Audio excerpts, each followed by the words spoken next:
बिस्मिल्लाहिर्रहमानिर्रहीम, अस्सलाम वालेकुम। लाइव डॉक्टर शाहिद मसूद के साथ मैं हूँ सुमेरा सलीम। नाज़रीन, जमात इस्लामी ने ईद उल अज़हा के बाद आइन की बालादस्ती के लिए तहरीक शुरू करने का ऐलान कर दिया है, जबकि अमीर कुवैत और अमीर कतर ने वज़ीर आज़म मोहम्मद शहबाज शरीफ साहब की दौरा पाकिस्तान की दावत को कबूल कर लिया है, जबकि वफाकी और खैबर पख्तूनख्वा हुकूमत के दरमियान मामलात को मिल बैठ कर हल करने पर इत्तफाक हो गया है। इसके अलावा भी दीगर मौज़ूआत पर आज हम गुफ्तगू करेंगे। स्टूडियो में हमारे साथ मौजूद है डॉक्टर शाहिद मसूद। अस्सलाम वालेकुम डॉक्टर साहब। वालेकुम जी, आपको। डॉक्टर साहब, अगला जो हफ्ता है अदालती फैसलों के हवाले से बहुत अहम है, तो ये फैसलों का जो असर है पाकिस्तान की सियासत पे क्या गहरा असर डालेगा?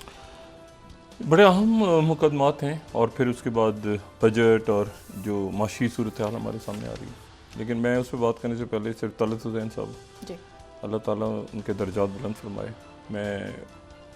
कोई एक उनकी शख्सियत का पहलू यहाँ पे नहीं बयान करना चाह रहा कि वो सिर्फ ड्रामों में आते थे या वो उनकी सदाकार थे या क्या। वो एक ज़बरदस्त भरपूर ज़िंदगी से भरपूर एक शख्सियत, और उनसे जब भी मुलाकात हुई किसी ईद के प्रोग्राम में या रमज़ान के प्रोग्राम्स में या वैसे निजी महफ़िलों में, तो हमेशा इंतहाई उनको एक बहुत अच्छी शख्सियत, और अल्लाह ताला उनके दर्जात बुलंद फरमाए। एक बड़ा नाम पाकिस्तान का आज हमसे रुखसत हुआ। दूसरी जो बात है वो ये है कि देखें, एक तो बहुत ज़्यादा डिस्कस हो रहा है आजकल मेरे ख्याल से ये सिस्टम, निज़ाम, ये सारी बातें। दो तीन इश्यूज़ हैं और मैं उसको बार बार रिपीट नहीं करना चाह रहा, ना वो कोई पुराने मॉन्टेज चलाना चाह रहा हूँ कि वो ये सिस्टम जो है ये क्यों नहीं चलेगा और जाएगा तो जाता हुआ और ये सारी बात नज़र आएगा। और इसके अलावा उसकी वजह यह है कि आपके तीन इश्यूज़, 4 इश्यूज़ हैं, इससे ज़्यादा भी हो सकते हैं, लेकिन मैं जहाँ तक अपना एक तज़किया दे सकता हूँ, एक आपकी मईशत इशू है, ठीक है, और दूसरा जो है वो, और मईशत आपकी उस वक्त ठीक होगी जबकि सियासी इस्तेकाम आएगा, और सियासी इस्तेकाम जो है वो नहीं आ रहा तो इसलिए मईशत भी ठीक, उसके साथ वो जो है वो बिल्कुल नथी हैं चीज़ें। दूसरा मामला आपका सिक्योरिटी है, और सिक्योरिटी ये आपके कॉन्स्टेंट्स हैं, ठीक है, और सोशल अनरेस्ट, अवाम, पब्लिक लोग हैं, तो मतलब मुल्क है, अवाम है यहाँ पे, और एक भरपूर उनको उम्मीद और सारा मेहनत करते हैं, काम करते हैं, तो उनका वो इससे बेहतर किसी हालात के जो हैं वो मतलब इससे बेहतर हालात उनको मिलने चाहिए, जो हालात हमने यहाँ पे, हमारे अकाबरीन ने, हमारे जो भी यहाँ पे लोग रहे इतने सालों में। और अब जो है वो मैं ये बात इसलिए कह रहा हूँ कि ये जो एक है ना कि मतलब एक इलेक्शन हो जाएगा तो उसके बाद स्टेबिलिटी आ जाएगी, इलेक्शन के नहीं होगा तो वो, ये जब तक हम इस सिलसिले से नहीं निकलेंगे, और ये इनबिल्ट है इसमें, अब ये यानी बिल्कुल ऐसे हो चुका है कि जी वो मतलब इतना अजब हो गया सिस्टम कि जी वो मतलब है कि इलेक्टेबल्स क्या होंगे तो ये कैसे होगा, तो इसका कोई ताल्लुक़ नहीं है, ये इधर से उधर जाएंगे फिर ये होगा। आप जो जितने मर्जी फार्मूले बना रहे हैं 3-4 चीज़ों के ऊपर, जब तक आप तवज्जो नहीं देंगे एक रियासत के तौर पे, ये मसाइल जो हैं घूम फिर के निज़ाम। अब पुराने जो था सारा सिलसिला जो खान साहब की गवर्नमेंट थी, उसे देखे आलमी तन्हाई और जी बाइडन बात नहीं कर रहे और ये फलां जो भी था उनका सिलसिला, तो अब इस वक्त क्या है, इस वक्त कितनी दफ़ा जो है वो गुफ्तगू हो चुकी है, मशरिक़ व मग़रिब और दाएँ और बाएँ। तो ये बात ये है कि जब तक स्टेबिलिटी नहीं होगी, और उसके बहुत से फैक्टर्स हैं, और उसमें सबसे जो आम बात है कि आप यकसू होके ये 3-4 चीज़ों को जब तक दुरुस्त करें तो फिर उसके बाद अब आगे। अब आप बेनज़ीर इनकम सपोर्ट भी अगर आप जो उधार उस पर चल रहा है तो वो इस तरह नहीं होता, तो आपको जो है ना वो, और पोटेंशियल भी है, ये भी नहीं कि जी लोग सुबह सुबह आपको ज़बरदस्त लोग कामों पे जाते नज़र आते हैं, घरों में ख़वातीन, बाहर ख़वातीन, एक बड़ी वाइब्रेंट किस्म की आपकी सोसाइटी है, लेकिन ऐसे लगता है जैसे वो जकड़ा हुआ है किसी ने, और वो जो है वो अब महंगाई की लहर आ रही है, साथ ही बता रहे दहशतगर्दी है, तो ये तो मतलब लोग अब इससे बेहतर डिज़र्व करते हैं, और ये सिस्टम जो है लोगों को डिलीवर अगर करेगा तो आगे चलेगा, नहीं डिलीवर करेगा तो खुद ही। मैं तो इसके ऊपर कभी इतने तवील अरसे से मैं जो बात कर रहा हूँ कि इसके अलामात नज़र आएंगे, काफ़ी सारी चूँकि शख्सियात कर रही हैं, तो मैं वो पुरानी बात दोहराना नहीं चाह रहा, लेकिन बस ये है कि जो भी हो वो मुल्क के लिए अच्छा हो। अच्छा, इसमें जो, और मैं हमेशा ही बात कहता रहा हूँ कि जो एक्सटर्नल फैक्टर्स हैं ना, वो इतनी तेज़ी से तब्दील हो रहे हैं कि आपने अगर इस वक्त एक लॉन्ग टर्म स्ट्रेटजी ना बनाई, लॉन्ग टर्म स्ट्रेटजी, अच्छा वो हुकूमतों कौन है कौन उसे हटके, और वो लॉन्ग टर्म स्ट्रेटजी आपने बनानी है, एक तो इकॉनमी के हवाले से शॉर्ट टर्म हो ही नहीं सकती, देखें ना, और वो इसलिए नहीं हो सकती, उसकी वजूहात है कि पूरी दुनिया इस वक्त जो है ना वो एक इंटरनेशनल ऑर्डर, जिसको जो वेस्टर्न ऑर्डर है, और उसको चैलेंज करने के लिए दूसरा ऑर्डर दरमियान में, तो अब आपने एक बहुत, और कई मुल्क बैलेंस करके चल रहे हैं बड़ी कामयाबी से, और हमारे बड़े करीब हैं वो सारे मुल्क जो हैं,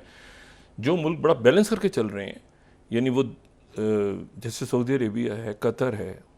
ठीक है, यूएई है, ये मुल्क बड़े बैलेंस, हमारे जितने यानी हमारे जो बरादर इस्लामी मालिक हैं,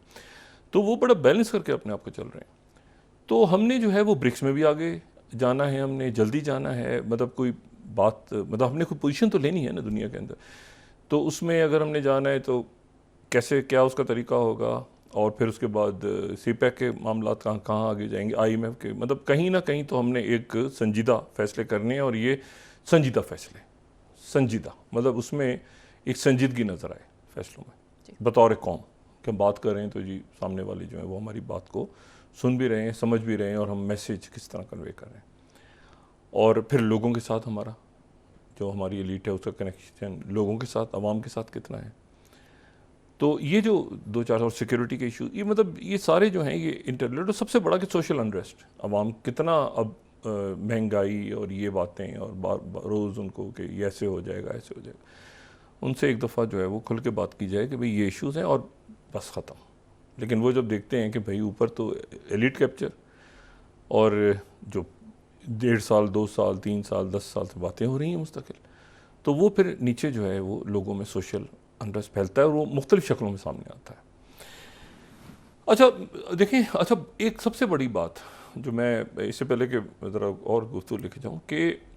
ये जो हीट वेव है जी, ये जो क्लाइमेट चेंजेस आ रहे हैं ये पूरी दुनिया में, और उसके नतीजे में हीट वेव पाकिस्तान में भी है, इंडिया में भी है, कई मुल्कों में, और ये क्लाइमेट चेंजेस इस कदर ज़्यादा हुए हैं कि उसके नतीजे में आप देखें कि यूरोप के मुल्कों में ये जो वाइल्ड फायर, जंगलों में आग, और तो और लंदन में चंद साल पहले आग लगी, जो है वो लकड़ियों के घर वहाँ पे चूँकि ज़्यादा होते हैं, वो मौसम के लिहाज से लोगों ने तामीरात की हुई हैं, तो वहाँ पर इतनी गर्मी पड़ी कि वहाँ पे वाइल्ड फायर नज़र आई। अच्छा, लेकिन एक नया इसमें फैक्टर ऐसा है जो तेज़ी के साथ सामने आ रहा है, और वो ये है कि क्लाइमेट चेंज। अच्छा, क्लाइमेट चेंज में ये बात जहन में रखें, अल्लाह ताला खैर करे, मैं कोई बात ऐसी कहना नहीं चाह रहा, लेकिन ये जहन में रखें कि जब गर्मी ज़्यादा पड़ती है तो उसके बाद इस बात के इम्कान ज़्यादा हो जाते हैं कि उन इलाकों में, उन मुल्कों में सैलाब आ जाए, इस बात के इम्कान बढ़ जाते हैं, क्योंकि गर्मी ज़्यादा होने से ग्लेशियर ज़्यादा पिघलते हैं, ग्लेशियर्स के पिघलने से फिर पानी जो है वो दरियाओं में बढ़ता है। तो बहुत सारे मामलात ऐसे हैं, और क्लाइमेट चेंज जो है वो उसके जो एक नया उसमें मामला हमें नज़र आ रहा है, वो नज़र आ रहा है कि जो एयर टर्बुलेंस जो हवाई जहाज़ों में बहुत ज़्यादा हो रही है। अभी पिछले हफ्ते जो है वो जो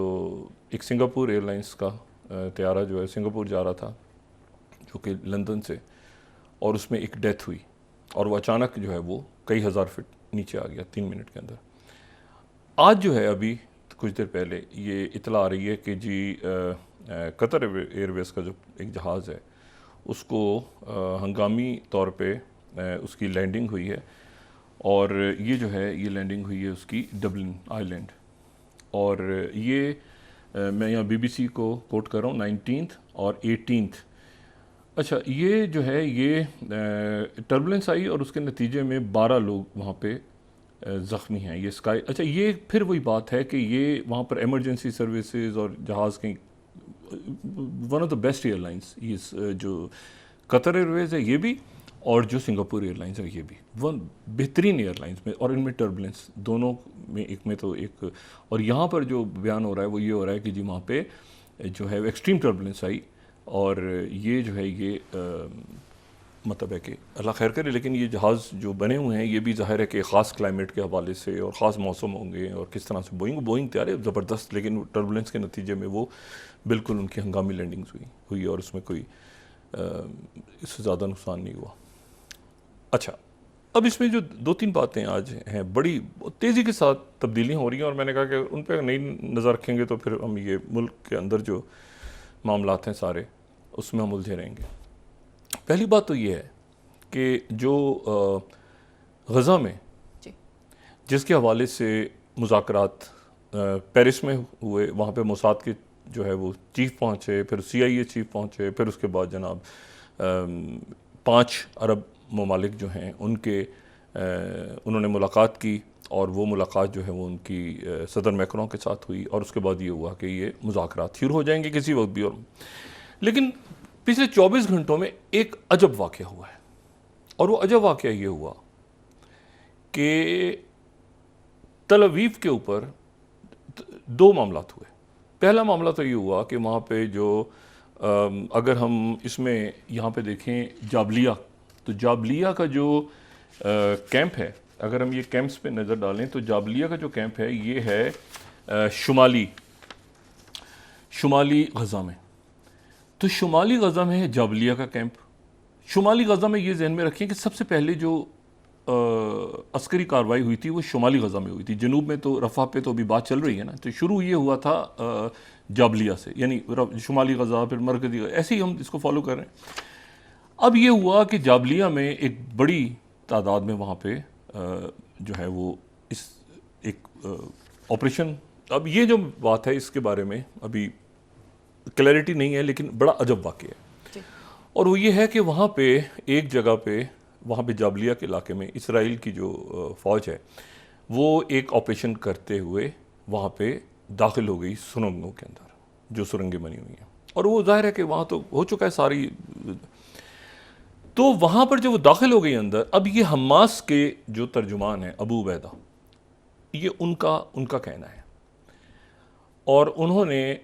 ये कहा कि भाई हमने उनको बूबी ट्रैप करके हम अंदर ले आए, यानी उनको बूबी ट्रैप की प्रॉपर लफ्ज़ है, उनको अंदर लेकर आ गए और वो अंदर आके और पता चला कि जब अंदर आ गए तो चारों तरफ से उनको सुरंग के अंदर हमास ने घेर के, कई वहाँ पे उनका कहना ये है कि हमने लोग इनके मार दिए और मज़ीद लोगों को यरगमल बना लिया। अच्छा, अब ये जो है कि मज़ीद, और साथ ही उन्होंने एक वीडियो भी रिलीज़ कर दी। अच्छा, मैं यहाँ पे कोट कर रहा हूँ रॉयटर्स को, ठीक है, जो फर्स्ट स्लाइड है, यानी अभी यरगमली मज़ीद उनके पास कितने गए हैं, क्या हुआ है वाक़या, उन्होंने एक आध फुटेज भी जारी कर दी है और इसराइल इसको डिनाई कर रहा है। फर्स्ट स्लाइड मैं राइटर्स कोट कर रहा हूँ क्योंकि ये एक बहुत अजीब मोड़ आ गया इस मरहले पे। मज़ीद अगर अच्छा, उनका कहना ये है हमास का कि इसमें मौजूद हैं और मज़ीद उन्होंने यरगमाली बना ली है। अभी पिछले यरगमालियों के छुड़ाने की बात हो रही थी, अब वो मज़ीद वो कह रहे हैं कि हमने मज़ीद बना ली है यरगमाली। अच्छा, इसको जो है वो Washington Post third, Israel deny कर रहा है, डिनाई क्लेम्स कि Hamas captured IDF soldiers in northern Gaza. मतलब ये एक बहुत बड़ा सवाल उठ गया है इसराइल की, जो आप समझें कि जो उनकी इंटेलिजेंस और उनकी जो मिलिट्री कैपेबिलिटी है कि भाई एक मिनट, आप वहाँ पर आपको हमास ने ट्रैप किया और आप सुरंग के अंदर शुमाली गज़ा में जहाँ पर हज़ारों लोग जो हैं उनकी जानें चली गई, बच्चे, हॉस्पिटल्स पे बॉम्बिंग हुई, सब कुछ हुआ, और जहाँ पे वो 45 फुट गहरे गड्ढे और ये सारा, तो वहाँ पर आपको ये खबर कहाँ तक दुरुस्त है और कहाँ तक गलत है, क्या है, लेकिन इसको रॉयटर्स को हम कोट कर रहे हैं। और अल जज़ीरा से फिर कुछ देर पहले उन्होंने, उनके जो नुमाइंदे हैं, उन्होंने बात की। ये हालात बड़े अजीब तरफ जा रहे हैं। जो कसाम ब्रिगेड, सेकंड स्लाइड, हम अल जज़ीरा को कोट कर रहा हूँ मैं यहाँ पे, कसाम ब्रिगेड ने कहा कि उन्होंने जो है वो तल अवीव पे अटैक किया। अच्छा, अब तल अवीव पे जो अटैक है ये हुआ है कि इसको तो इसराइल का मीडिया, अचानक ये हुआ कि जो तल अवीव में, एक तो वहाँ पे पूरे इसराइल में मुजाहरे हो रहे हैं और वहाँ पर मुजाहरे ये हो रहे हैं कि वो नेतन्याहू, तुम्हें जंगबंदी करनी पड़ेगी और कोई भी यरगमाली रिहा नहीं होगा। तो उनके जो यानी उनकी जो फैमिलीज हैं वो सड़कों पे हैं। हुआ ये कि वो अचानक सायरन तल अवीव के, ये समझे कि जनाब हिजबुल्लाह ने किए होंगे, भाई हिजबुल्लाह कर सकती है तो हमास तो ख़त्म हो गई। तो पता चला जो ड्रोन्स की बारिश हो रही है वो गज़ा से हो रही है अभी दोबारा। हमास अभी भी वहाँ से गज़ा की उन्होंने यहाँ पे जो है वो मिसाइल दाग दिए, और तमाम जो इलाका है जो सेंट्रल इसराइल और यानी तल अवीव तो मरकज़ में, अब वहाँ से जनाब मिसाइलों की बारिश हो गई। अच्छा, इसमें जो है यहाँ पर जो हिज़्बुल्लाह और जो हिज़्बुल्लाह से रिलेटेड जो अलमनार है उनका लेबनान में, वो इसको कोट कर रहे हैं कि जी जो 5th स्लाइड है कि wide spread celebrations in Gaza, West Bank and Lebanon after Hamas operation. अच्छा, अब इसमें जो सारी सिचुएशन है ये एक अजीब सिचुएशन है, क्योंकि उसकी वजह ये है कि ये तो आए, अब टाइम्स ऑफ इसराइल को जैसे मैं करूँ, rockets fired eight central Israel, 6th slide, rockets fired eight central Israel for first time in 4 months. अच्छा, वो ये कह रहे हैं कि रफ़ा से है, रफ़ा जनूब में, अब उसको एक तरह से ये भी कह सकते हैं कि वो जनाब इसका एक वो तौजी भी बना सकते हैं कि हम रफ़ा पे देखें ऑपरेशन करना ज़रूरी है क्योंकि रफ़ा से फायर हुए। लेकिन ये है कि बहरहाल वहाँ से जो है वो मिसाइल, अब कितने मिसाइल गिरे तल अवीव पे आके, और कितने मिसाइल जो हैं वो, ये देखें ये जो आयरन डोम है, ये आयरन डोम अगर मैं यहाँ पे सिर्फ TRT को की हम स्लाइड अगर दिखा सकें तो हमास का जो रॉकेट है वो इसराइल को तकरीबन $1,00,000 का पड़ता है, और उस पर जो ख़र्चा है वो 500 से $1,000 हमास का आता है, ठीक है। और जो यहाँ पर है ये 1,00,000 तक 50,000 पर यूनिट और 2,10,000 की पूरी बैटरीज हैं, और ये जनाब ये मतलब बहुत ज़्यादा महंगा इनको पड़ रहा है। अच्छा, अब इशू ये है कि ये अब एक सिचुएशन क्रिएट हो गई है जिसमें जो प्रेसिडेंट बाइडन है, प्रेसिडेंट बाइडन ने अभी एक आध दिन पहले जो इजिप्शियन प्रेसिडेंट हैं जनरल सीसी, उनसे टेलीफोन पे बात की, और उनसे जो बात की तो उसका अगर हम ट्रांसक्रिप्ट देखें, यही जब ये पेरिस में माहदे सारे हो रहे थे, क्योंकि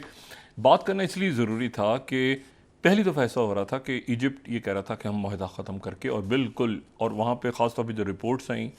उनके इंटेलिजेंस चीफ के हवाले से कि उनके नायब जो हैं वो उन्होंने हमास को अलग माहदा दिखाया, तो इजिप्ट बिल्कुल अपने आप को अलग कर रहा था।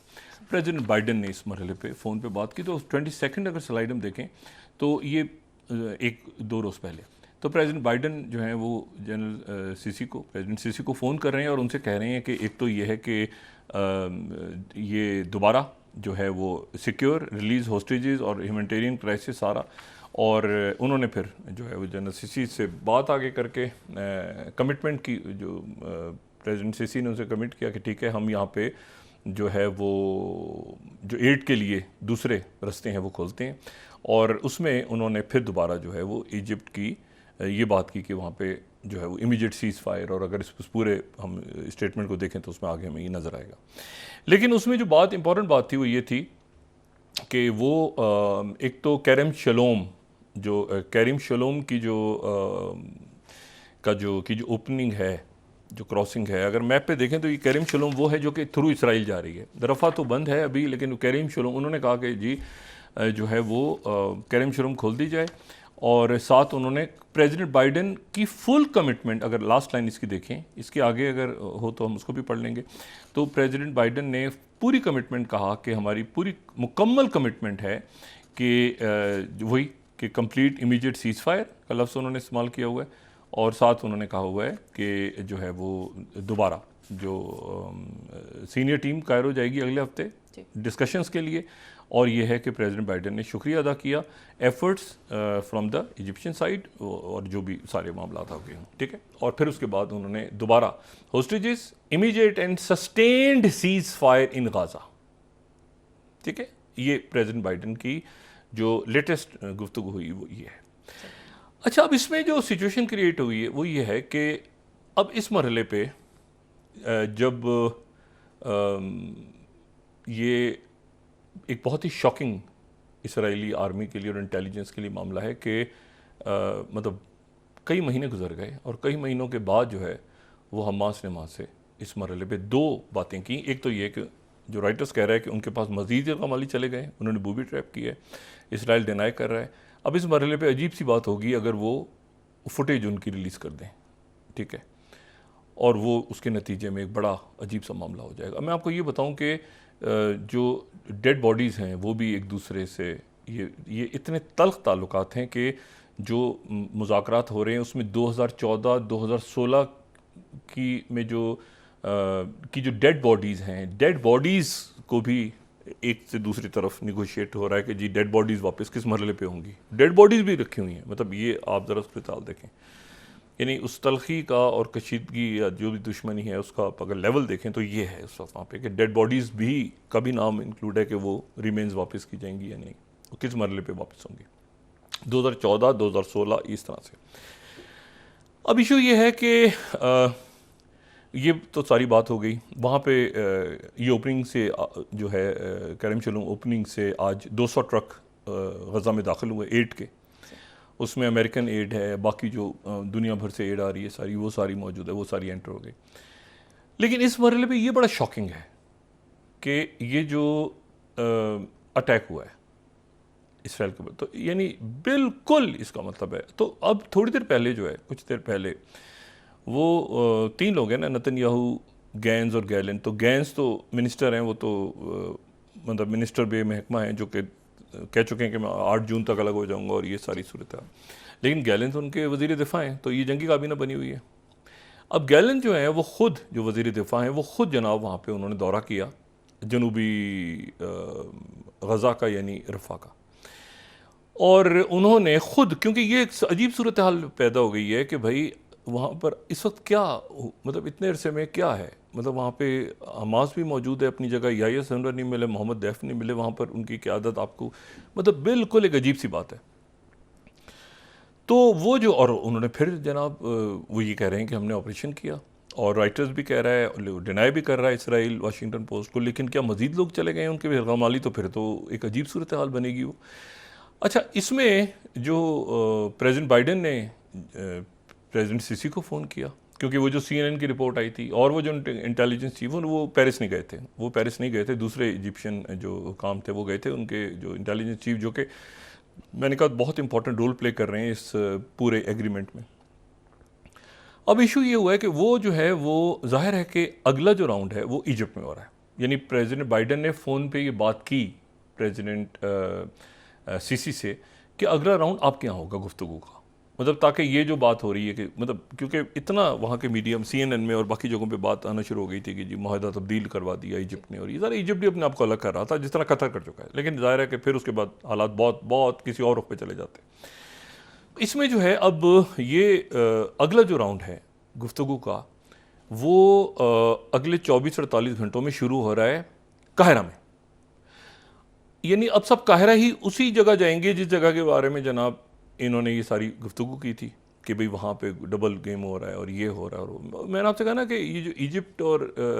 कतर और सऊदी अरेबिया और बाकी सारे लोग, वो एक अजीब सा मामला है कि नेतन्याहू गवर्नमेंट जो है वो एक ऐसी जगह सिचुएशन को ले जाके फिर पीछे हटते हैं, फिर जाते हैं, फिर पीछे हटते हैं। तो कई मुल्क जो है वो बिल्कुल क्लैरिटी के साथ बात कर रहे हैं अमेरिका से कि भाई आप इनको ये देखें, वरना मतलब हम मतलब है कि एक बड़ी अजीब सूरत हाल अभी तक देखें। इसमें सबसे अगर कोई यानी आप देखें ना, ये खित्ते में जंग नहीं फैली, एक 2 वाक़यात हुए हैं सीरिया में, आप कहें कि इराक़ में और इधर उधर, इवन लेबनान में आज भी वहाँ हिज़्बुल्लाह के साथ वो मुख्तलिफ हो रहे हैं, लेकिन एक होता है ना कि पूरा स्पिल ओवर जंग वो नहीं हुआ। तो मतलब हुतीज़ यहाँ पे हैं वो सारे, लेकिन वो जो एक ना फैल गई जंग वो नहीं हुआ। तो ये जगह इस जहाँ पर इसको रोक के सीज़ फायर करके और फिर आगे निगोशिएट कैसे करना है, क्या है किस, लेकिन अगर ये बढ़ता है मामला तो ये बहुत ख़राब होके अजीब रुख पे चला जाएगा। अच्छा, और नेतन्याहू पता नहीं क्या वजूहत हैं कि उसकी बुनियाद पे अब ये जो हुआ है, तो ये तो टोटल मिलिट्री फेलियर पहले भी था, लेकिन अगर अब जाके वो ये हो रहा है कि जी वहाँ से रॉकेट फायर हो गए और वहाँ से लोग उनके मजीद कमाली बना लिए, तो ये तो टोटल, ये तो फिर कभी भी नहीं, वो कहा था ना 2027 या 28 तक पता नहीं हम हमास से गज़ा में कंप्लीट कर पाएंगे, तो ये तो बिल्कुल ही फजूल बात होगी। अब लेकिन ये है कि ये बड़ी अजीब सी बात है। तो काहिरा में 24 से 48 घंटों के दौरान जो है ये स्टार्ट होना है दोबारा मुज़ाकरात का, लेकिन उस सिचुएशन में जबकि इस दौरान बहुत एक ट्रिकी सिचुएशन है, इस दौरान जो है वो बात सामने ये आएगी कि एक तो ये कि क्या हमास ने वाकई लोग पकड़ लिए हैं,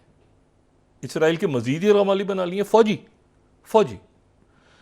और अगर बना लिए तो ये तो फिर बिल्कुल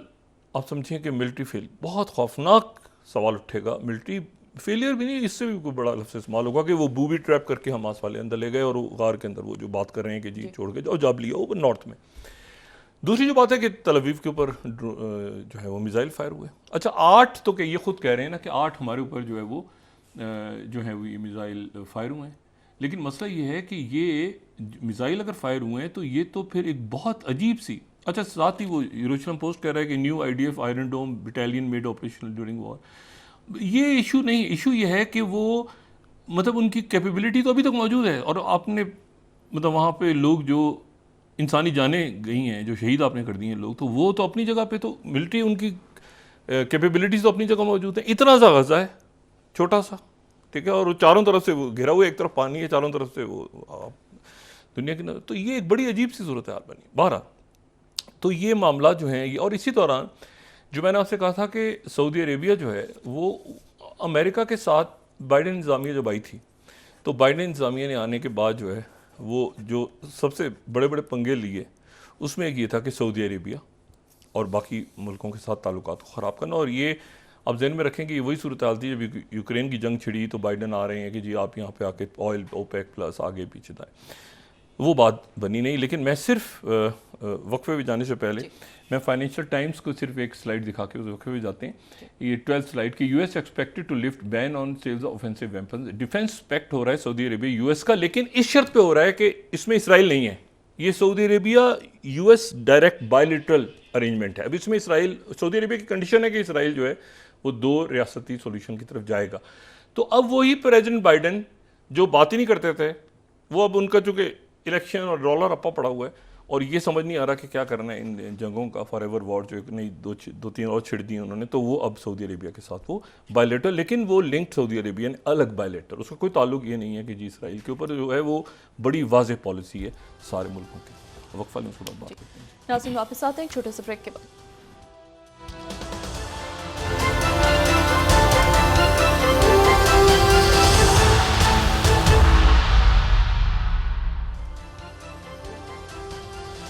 वेलकम बैक नाज़रीन। डॉक्टर साहब, आज भी दहशतगर्दी के खिलाफ ऑपरेशन में 2 जवान शहीद हुए हैं। आज भी शहादतें हुई हैं, और ये जो देखें, मैं जो बार बार हम तो बात सिर्फ कर सकते हैं कि ये जो इकॉनमी और सिक्योरिटी, अच्छा ये जो आज की शहादतें हैं ये इसमें एक तो अब देखें ना कि ये इंटेलिजेंस बेस्ड ऑपरेशन है, और इसमें कैप्टन हसनैन जहांगीर शहीद हुए हैं, 25 साल उनकी उम्र, अल्लाह ताला उनकी दर्जात बुलंद फरमाए, और हवालदार शफीकुल्ला वो अच्छा वो 25 साल के हैं जो कैप्टन हैं, और ये 35 साल के। अच्छा ये जो है अब इशू ये है कि इंटेलिजेंस बेस्ड ऑपरेशन, और इसमें जो वहाँ पर मौजूद थे जो प्लानिंग कर रहे थे, जो भी लोग थे, उनमें से भी 5 लोग इन्होंने मारे जाने की इतलात हैं। लेकिन ये है कि इसका मतलब ये है कि ये जो आपका टेररिज्म है, अब उसकी सोर्स कहाँ पे है, कैसे है, लेकिन वो दोबारा यानी सारे ऑपरेशंस यहाँ पे हो चुके हैं इससे पहले। और मैं हमेशा ये बात कहता हूँ कि ये जो टेररिज्म जितना है, और उसकी वजूहात हैं जो कि हमें बहुत से लोगों को इल्म है जो कि पिछले कई सालों से कवर कर रहे हैं कि वो ये जो यहाँ पर जो भी होती है दहशतगर्दी, हार्डकोर टेररिज्म सर उठा रहा है दोबारा, ये जो है ये इसका हमेशा कोई ना कोई लिंक बाहर की सॉइल और ये तो कहना, लेकिन इसका लिंक हमेशा जो है वो कहीं ना कहीं माशी दहशतगर्दी से मिलता है। वो कहीं से वेपन चलते हैं, पैसे आगे पीछे दाएं बाएं इधर उधर से चलते चलाते। तो आप एक ही वक्त में, और फिर मैं मिसाल देता हूँ कि जब ज़रबा शुरू हुआ था तो एक ही वक्त में आपने जो फाइनेंशियल उनकी लाइफलाइन थी उस पर हाथ डाला था, और साथ ही माशी दहशतगर्दी पे, और साथ ही आपने जो है वो माशी दहशतगर्दी से मुराद ये हरगिज़ नहीं है कि कोई नैब के केसेस की बात हो रही है, नहीं, जो हार्ड कोर्ट है उसमें कई RD होती है ना लोगों, तो अब एक ऑपरेशन करते हैं और साथ ही जो है आपने जो है वो यहाँ पे वो ऑपरेशन शुरू किया था, तो उसके नतीजे में कामयाबी हुई थी। अब यह है कि ये वो जो अचीव की हुई चीज़ें हैं ना, जो कर चुके हैं आप, और ठीक हो चुका है सारा। तो अब ये जब हमारी SIFC और बाहर से आप बात कर रहे हैं समय, तो उसमें ये फैक्टर भी हो रहा है। मैं इसीलिए कह रहा हूँ कि जो गेन्स हमने किए हुए हैं ना, उससे अगर हम अपना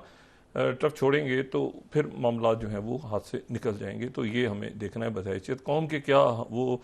मतलब कैसे ये सारे मामला हो रहे हैं। अच्छा, और ये पूरे खत्ते में देखें दूसरी बात, एक तो इसराइल का मामला हुआ ना, दूसरी बात अब आप देखें, बड़ी अजीब बात है। ये तो हमें पता है कि वो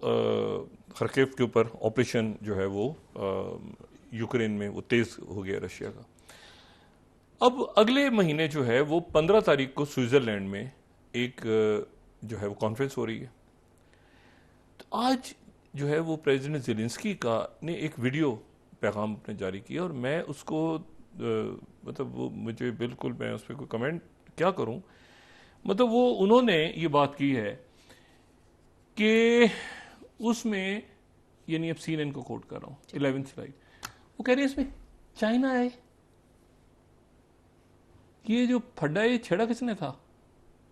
मतलब ये एक अजीब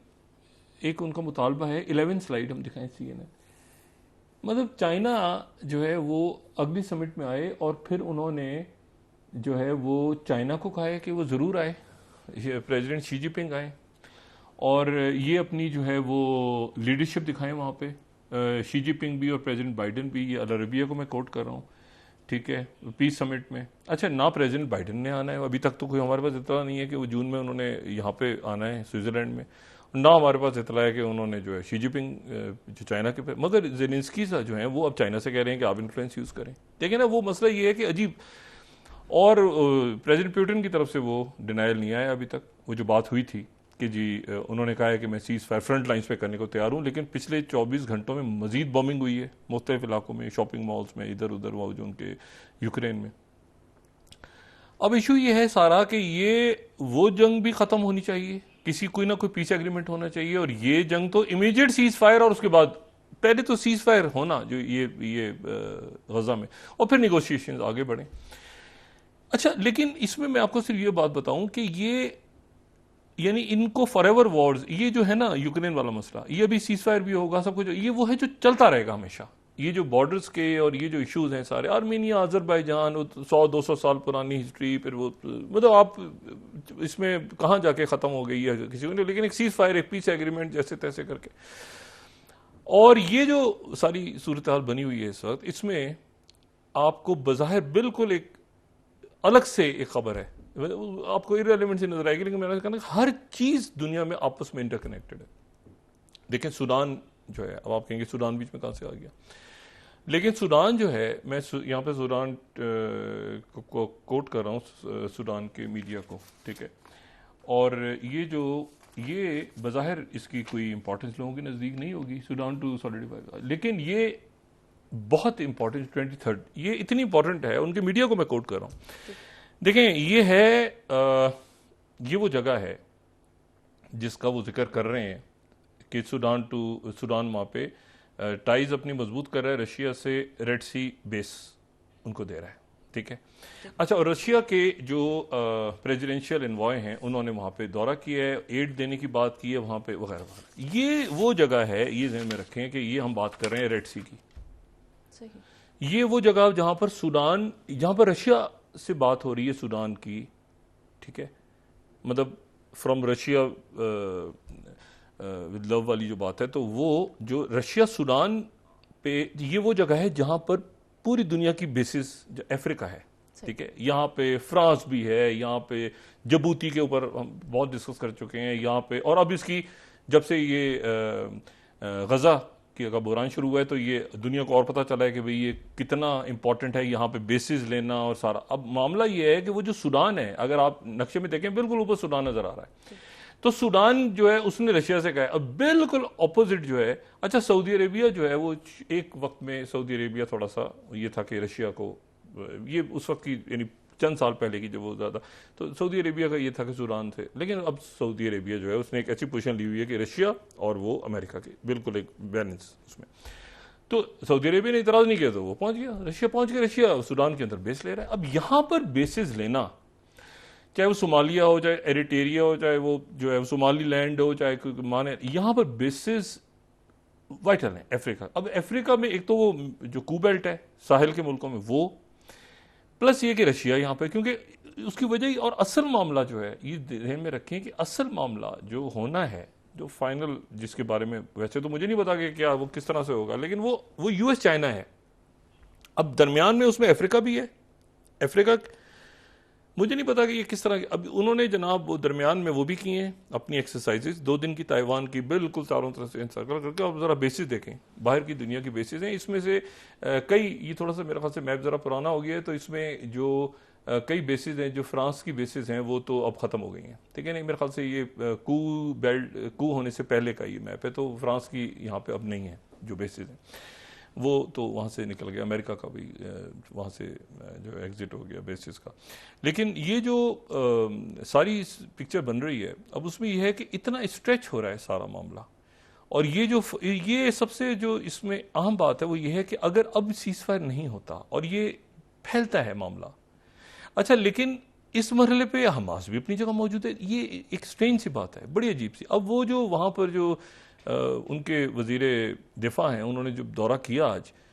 अजीब सिचुएशन है, हज़ारों लोग सड़कों पे हैं। यानी कल तल अवीव में और हैफा में और पूरे इसराइल में शायद, यानी सिर्फ तल अवीव में जो उनका मीडिया कोट कर रहा है वो 80,000 लोग थे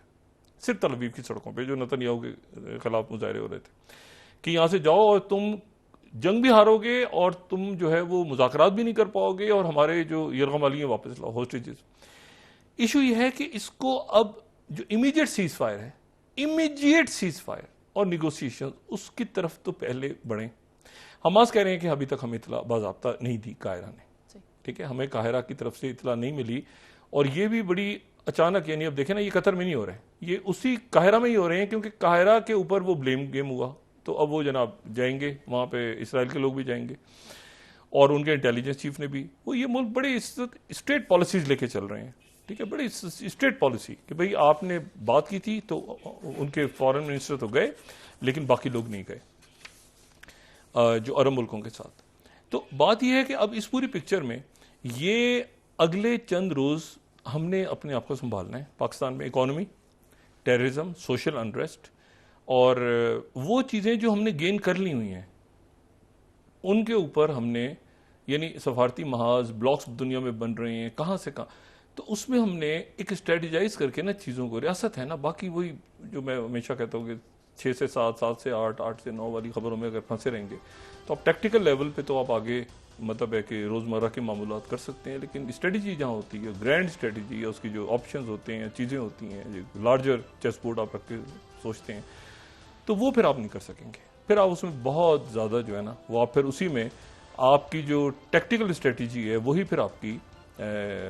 वो मुल्क जो अपनी टैक्टिकल स्ट्रेटजी को ग्रैंड स्ट्रेटजी बना लेते हैं अपनी, वो फिर जो है वो पीछे रह जाते हैं दुनिया में, आज की दुनिया में। तो आपको स्ट्रेटजी बनानी है और उसके मुताबिक फिर, और लॉन्ग टर्म स्ट्रेटजी, इसमें ये 3 बातें मेरे ख्याल में सबसे इंपॉर्टेंट है, बाकी जो मामला हैं वो फिर इनसे न थी।